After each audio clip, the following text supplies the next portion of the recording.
linda cara que tu tens, já sei. Quando chegas noite fora, à espera à porta de casa, à espera à porta de casa, está o teu pai que te adora. Lindos olhos tem o moço. Welcome back, listeners, to Sandman Stories Presents, a folklore podcast where I read you to sleep or until the next story. I'm your host, Dustin. Today we are back in the book of Azorean folklore written down by Elsie Spicer Eells.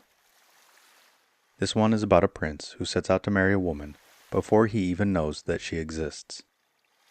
Then, after some smooth talking, he loses his bride-to-be to a thief. Will he find her again? Okay, let's begin. The Daughter of the King of Naples. The Story of a Prince's Quest. There was once a king who had only one son. The years passed by and he did not marry, so one day his father called him before him and said, "The time has come when you should marry, my son.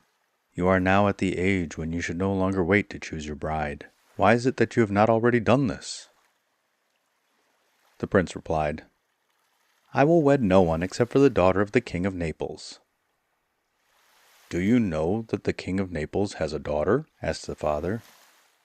"No," answered the son, "I do not know." "I should advise you to find out whether or not the King of Naples happens to have a daughter before you decide to marry her," remarked the king dryly. "That is good advice," replied the prince. "I thank you." Accordingly, he asked everybody he met whether the King of Naples had a daughter.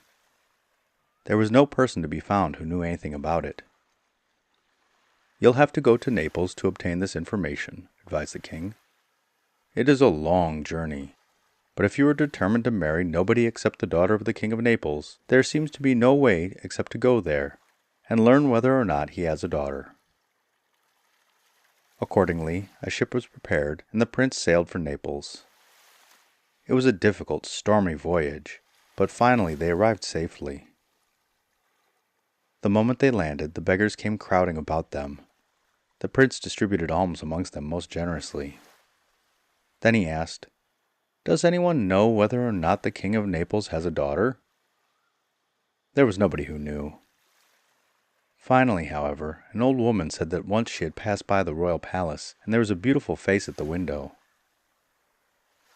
"I think that perhaps this was the daughter of the King of Naples, but I do not know," she added. "Go at once and find out," ordered the prince. "You shall be richly rewarded."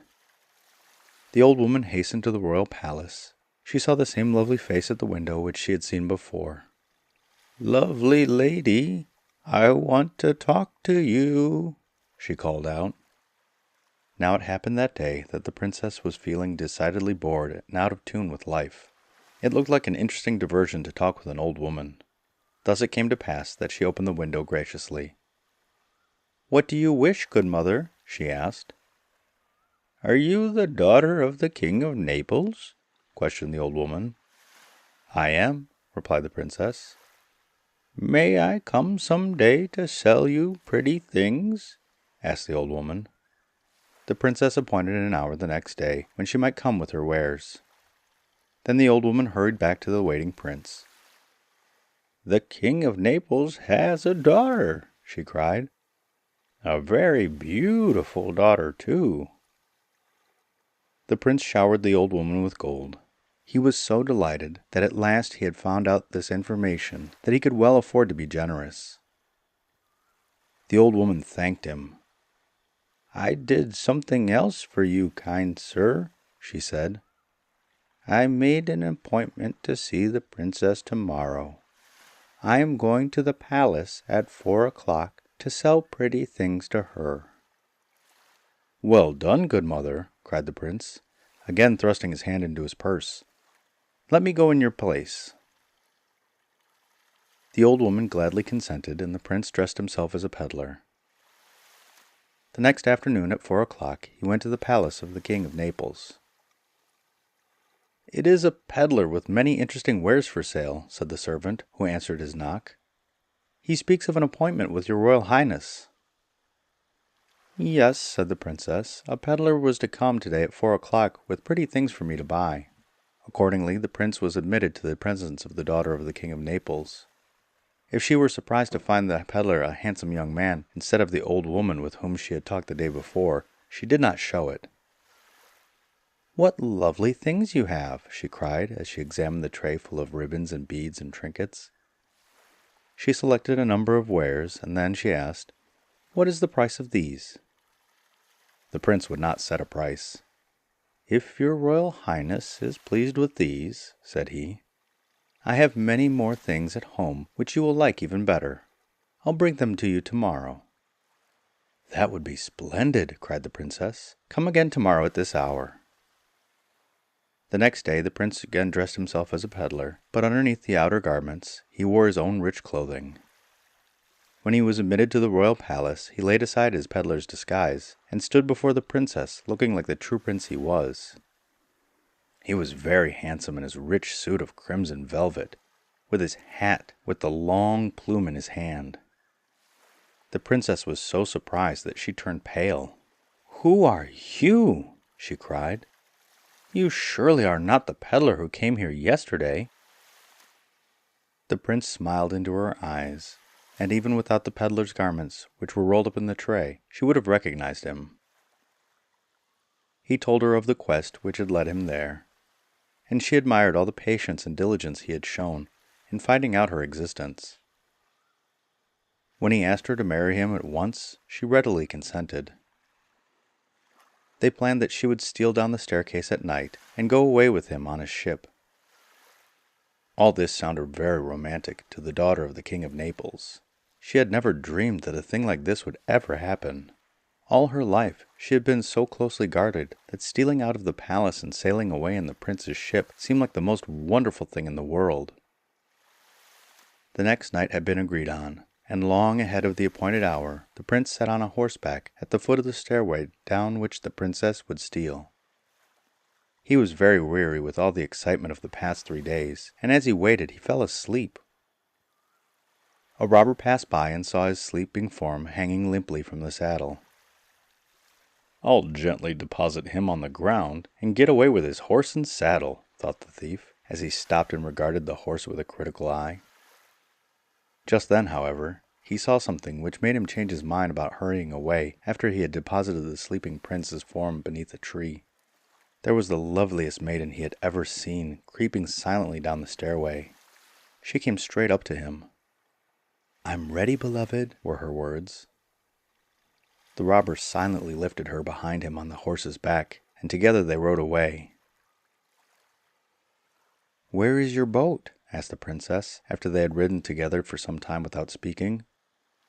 "So, it is a boat which the fair lady is looking for," thought the thief. "I was expecting this good horse to carry us the whole distance. A boat is a bit difficult to arrange, but it can be done if necessary. There ought to be a boat around here somewhere for me to steal."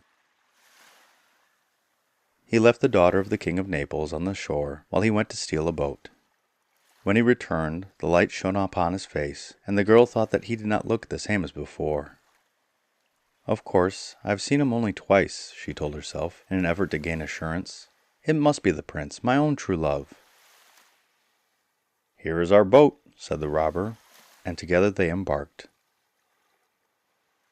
As the morning light shone upon the robber, the princess saw that he was not in the least like the prince who had come a-peddling.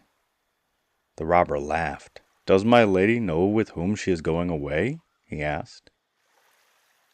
"I thought I was going with the prince who is my lover," she replied, bursting into bitter tears.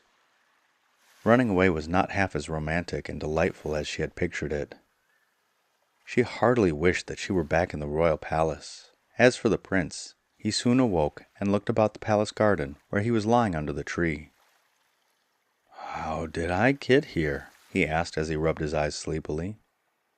There was no one to tell him, so he decided that his horse must have thrown him off and run away. "It is queer that my fall did not awaken me," he said to himself. "It is a bit awkward to lose my horse. However, if the princess only keeps her promise and comes to me, we shall manage to get to our ship somehow." He waited very patiently for a time, and then he began to fear that the princess had repented of her promise to run away. He did not give her up, however, until it was almost daylight. Then he sorrowfully returned to his awaiting ship. I have at last found out that the King of Naples has a daughter, and that she is the most beautiful princess in the whole world, he said.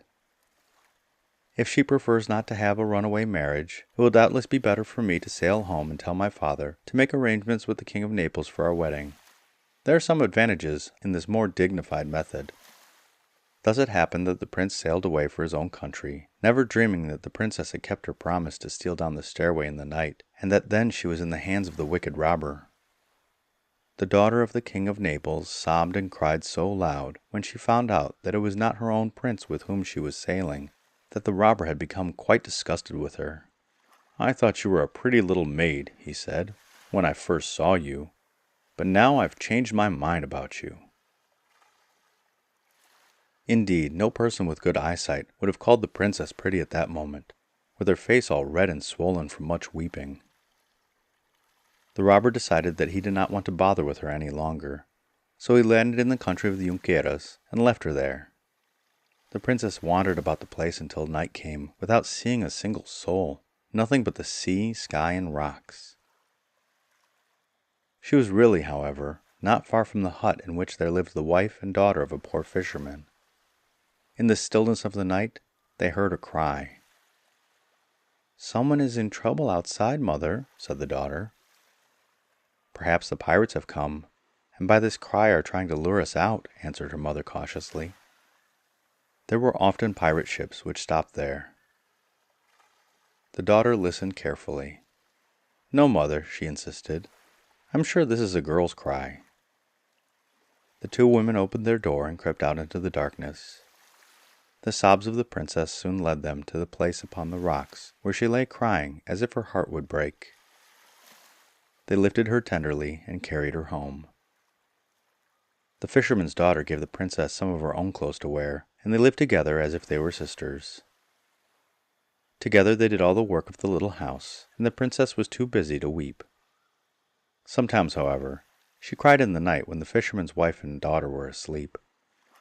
She wept for her lost love, and for the royal palace of the King of Naples, which had always been her home. Now it happened that the prince's ship encountered a great storm, and was driven about by the sea. At last it was blown by the gales to the land of the Junqueiras.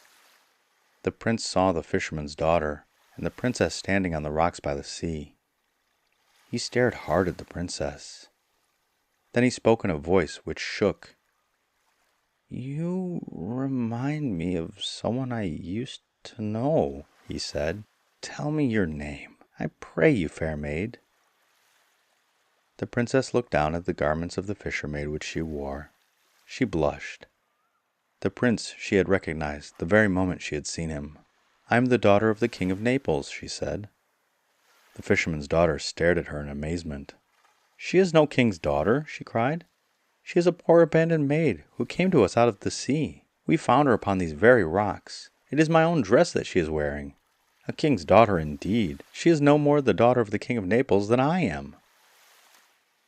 But the prince had taken the daughter of the King of Naples in his arms. As soon as they returned to the palace, their wedding was celebrated with great joy, and they lived together, as God lives with the angels. The end.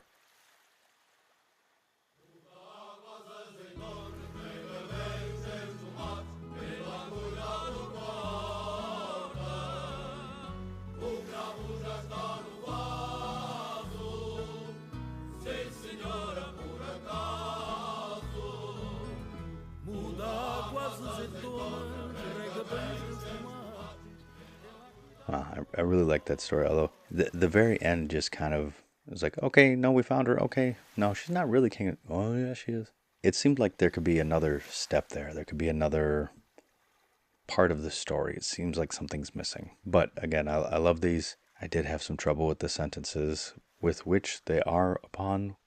Yeah, just sentence order from 100 years ago sometimes gets me. That's okay.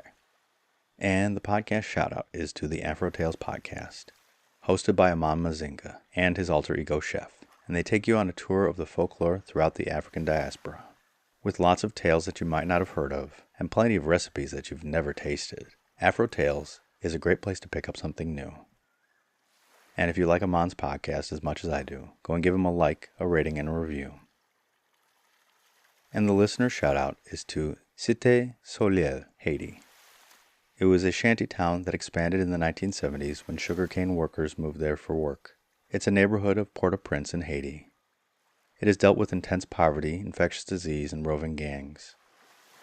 I really hope to see this beautiful country turn things around and get a refund from France, who bled them dry after the revolution. And so from my friend Rose C., the Haitian mama, merci, thank you, bonne nuit, good night. And from me, thank you and good night.